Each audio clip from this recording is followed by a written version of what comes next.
എനിക്കാകെ 2 കൈയുണ്ട്. അതിൽ ഒരു കൈ കൊണ്ട് ഫോൺ പിടിച്ച് വീഡിയോ എടുക്കണം, ഒരു കൈ കൊണ്ട് ഇവരെ മസാജ് ചെയ്യണം. ഒരാളെ മസാജ് ചെയ്യുമ്പോൾ അടുത്ത ആളെ മുറിക്കും. തല്ലൂടുന്ന പേടി. പിന്നെ തല്ലരുത്, നല്ല പോനാണ്. തല്ലൂടലല്ലേ, എൻ്റെ കാലുണ്ടേ. പെട്ടെന്ന് അയക്കുന്നത് കണ്ട. ഇവന് തടവി കൊടുക്കുമ്പോൾ അവൻ നോക്കുകയാണ്.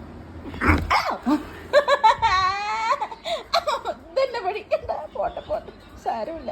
ഇങ്ങനെ കുശിപ്പ് കയറാൻ പറഞ്ഞില്ല. അയ്യോ, ഞാൻ പേടിച്ചിപ്പോൾ നെഞ്ചുവേദന വന്നിരുന്നു. ഇതിപ്പോൾ എന്താണെന്ന് അറിയാം, ഇവിടെ കാലുണ്ടാവും. ഇടയ്ക്ക് ഇങ്ങനെ തല്ലിവിടുമ്പോൾ കയ്യിൽ ഇങ്ങനെ അടിക്കുമല്ലോ, അപ്പോൾ നഖം തട്ടും. ഇനി ചിലപ്പോൾ പല്ലുകൊണ്ട് ഇങ്ങനെ കടിക്കാൻ പോകുമ്പോൾ ഉണ്ടാവും പല്ല് തട്ടും. അപ്പം മുറി കാരിക്ക് പറ്റും എനിക്ക്. ഇതുണ്ട് അവൻ്റെ മേത്തൊക്കെ കണ്ടില്ലേ, പേടിച്ചാൾ. എൻ്റെ മേത്ത് കണ്ട. ഇവന് നല്ല തല്ലുകൂടാനായിട്ട് പോവും, അപ്പോൾ കിട്ടുന്നത്. ഞാൻ പെട്ടെന്ന് പേടിച്ചു. സാരമില്ല, കിടന്നോളൂ കേട്ടോ.